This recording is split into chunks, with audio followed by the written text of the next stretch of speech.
VC అండి రెడ్కో గారు, మన డైరెక్టర్ ప్రాజెక్ట్స్ శివాజీ గారు, చీఫ్ ఇంజనీర్ బాలస్వామి గారు, అదేవిధంగా ఎస్సీ రవిప్రసాద్ గారు, అడిషనల్ కలెక్టర్ రాజేశ్వరి గారు, నిర్మల్ మున్సిపల్ చైర్పర్సన్ ప్రశాంత్ గారు, కాడా స్పెషల్ ఆఫీసర్ వెంకటరెడ్డి గారు, రాజేశ్వర రెడ్డి గారు గ్రంథాలయ చైర్పర్సన్ గారు, నరసింహ గౌడ్ గారు, పట్నం అంబయ్య గౌడ్ గారు, అదేవిధంగా ఈ కార్యక్రమానికి వచ్చిన మీ అందరికీ నా నమస్కారాలు.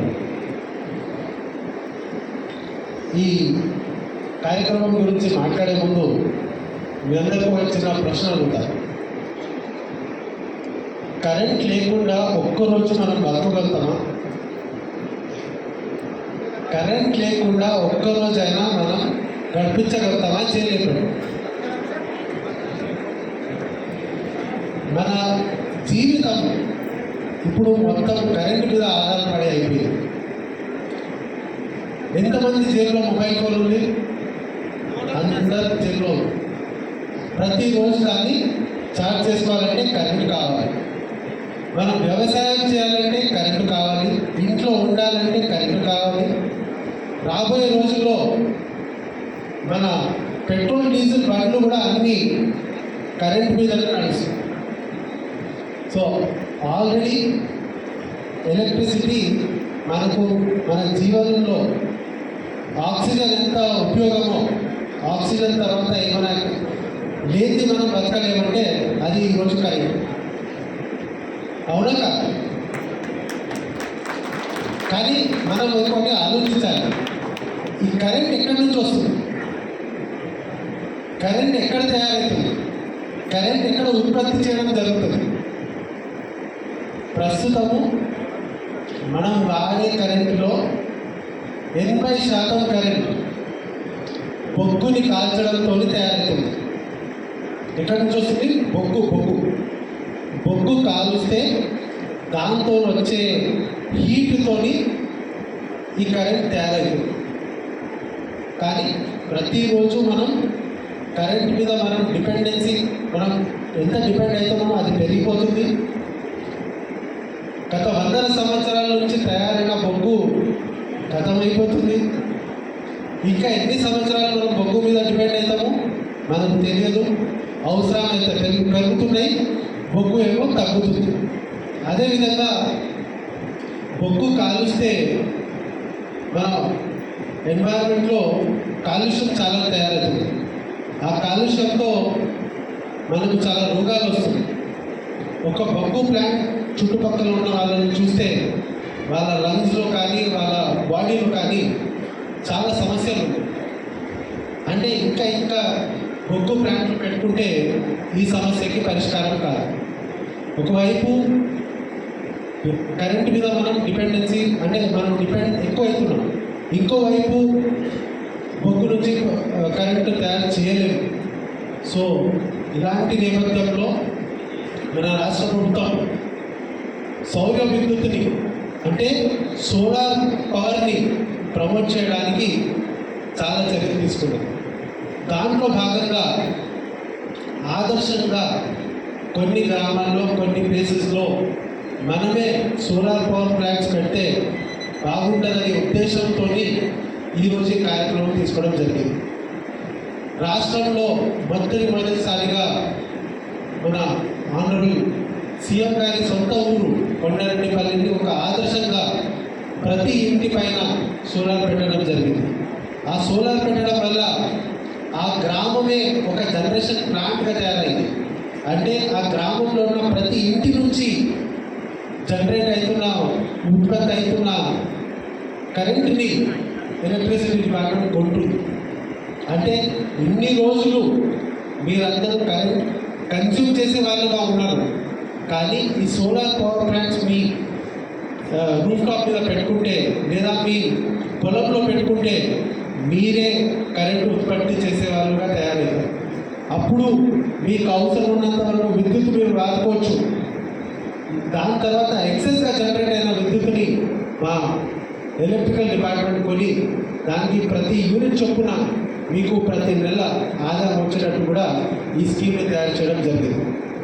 ముఖ్యంగా మీ అందరికీ తెలుసు, గత 2 సంవత్సరాల నుంచి మన ప్రభుత్వం నుంచి 200 యూనిట్ల వరకు ఉచితంగా విద్యుత్ ఇస్తున్నాం.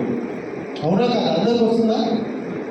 ఉచితమైన విద్యుత్ గృహజ్యోతి పేర్కొని అందరికి వస్తుంది. అందరికి వస్తుంది అంటే ఇన్ని రోజులు మీరు వాడిన విద్యుత్కి డబ్బులు కట్టినారు. ఇప్పుడు వరకు లాస్ట్ 2 సంవత్సరాల్లో 200 యూనిట్ల వరకు వాడిన విద్యుత్ని ఉచితంగా ఇచ్చారు. కానీ ఇప్పుడు ఈ సోలార్ పవర్ ప్లాంట్లు పెట్టి మీరు వాడుకున్నంత విద్యుత్ మీరు వాడుకుంటారు. దాని తర్వాత అడిషనల్గా వాడుకున్న విద్యుత్ని ప్రభుత్వం తరఫు నుంచి మీకు అడిషనల్గా ఉత్పత్తి ఇన్కమ్ కూడా జనరేట్ చేయబోతుంది. సో దయచేసి ఇక్కడ కోరేది ఏంటంటే, మా టీంలో ఆల్రెడీ ఇక్కడ దిగినాయి, మా ఇన్స్టాల్ చేసే వాళ్ళు ఆల్రెడీ ఇక్కడ దిగినారు. వాళ్ళకు సహకరించి మీ ఇంటికి వచ్చినప్పుడు ఖచ్చితంగా వాళ్ళని తొందరగా ఎలాంటి ప్రశ్న లేకుండా ఆలోచన లేకుండా అది పెట్టుకొని వాళ్ళు సహకరించండి. వాళ్ళు ఉచితంగా ఈ 34 గ్రామాల్లో దాదాపు 150 కోట్ల పైన అయ్యే ఖర్చుని మన ప్రభుత్వం ఉచితంగా మనందరికీ ఇవ్వడం అనేది డిసైడ్ చేశారు. ఇంతకుముందు చెప్పినట్లు మన భారతదేశంలో చిన్న చిన్న గ్రామాలు ఆదర్శ సోలార్ గ్రామాలుగా తయారయ్యాయి. కానీ కొడంగల్ అనేది మొదటి ఆదర్శ మండలంగా మనం తయారు చేయబోతున్నాం. సో దాంతోపాటు ప్రతి ఇంటికి 2 కిలోవాట్ల యూనిట్ సోలార్ పవర్ ప్లాంట్ ఇవ్వడం జరుగుతుంది. దాంతో దాదాపు ప్రతి నెల 230 నుంచి 250 యూనిట్లు మీరు ఉత్పత్తి చేస్తారు. అంటే ఇప్పుడు వారు గృహజ్యోతిలో ఇచ్చినది 200 యూనిట్లు. 1 యూనిట్ ఖర్చు వాడినా కూడా మీరు మొత్తం బిల్ కట్టాల్సిన అవసరం ఉంటుంది. కానీ ఇప్పటి నుంచి అలా కాదు, మీరే 250 యూనిట్ల వరకు 440 యూనిట్ల వరకు మీరు జనరేట్ చేస్తారు. దాంట్లో మీరు వాడేది ఎంత? 150, 120, 170 యూనిట్లు అలా వాడతారు. మీరు వాడినాక అడిషనల్గా మీరు ఏది మనకి ఇచ్చినా అది దానికి మేము కొనుగోలు చేస్తాము. మీకు రెగ్యులర్గా ఒక పర్మనెంట్ ఆదాయంగా ఇది తయారవుతుంది. ముఖ్యంగా ఈ సోలార్ ప్యానల్ దాని లైఫ్ 25 సంవత్సరాలు. మీరు మంచిగా చూసుకుంటే 30 సంవత్సరాల వరకు కూడా దాంతో మీరు మీ కరెంట్ తయారు చేసుకోవచ్చు. దీంతో పాటు ఇది ఒక స్కీమ్, రూఫ్ టాప్ సోలార్. 2వ స్కీమ్లో ప్రతి వ్యవసాయ పంపుకి 7.5 కిలోవాట్ సోలార్ పంపు కూడా ఇవ్వడానికి ఈ స్కీమ్లో పెట్టారు. మనకు వ్యవసాయం చేసేది 6 నెలలు మాత్రమే. 6 నెలలు మనం వాడేది 5 HP పంప్ మాత్రమే. 5 HP పంప్కి కావాల్సింది 3.8 కిలోవాట్ సోలార్ ప్యానెల్ సరిపోతుంది. కానీ అలా కాకుండా ప్రతి రైతుకి అడిషనల్గా ఆదాయం అందించాలని రాష్ట్ర ముఖ్యమంత్రి గారు శ్రీ రేవంత్ రెడ్డి గారు రైతుకి వ్యవసాయం చేసుకుంటూ ప్రతి నెల అదనంగా ఇన్కమ్ రావాలనే ఉద్దేశంతో మీకు కావాల్సిన 3.8 కిలోవాట్ ఉంటే కాదు, దానికి డబుల్ చేయమని 7.5 కిలోవాట్ సోలార్ ప్యానెల్ అందరికీ ఇవ్వాల్సిగా ఈ స్కీమ్లో పెట్టారు. అది కూడా కేవలం 6 నెలలే మీరు వాడతారు. మిగతా 6 నెలలు మీరు ఖాళీగా కరెంటు జనరేట్ చేసి మన రాష్ట్ర డిస్కామ్స్కి అందిస్తారు. దాంతో ప్రతి రైతుకి ప్రతి కనెక్షన్కి దాదాపు సంవత్సరానికి 18,000 ఆదాయం ఈ అగ్రికల్చర్ సోలార్ పంప్స్తో మీకు వస్తుంది.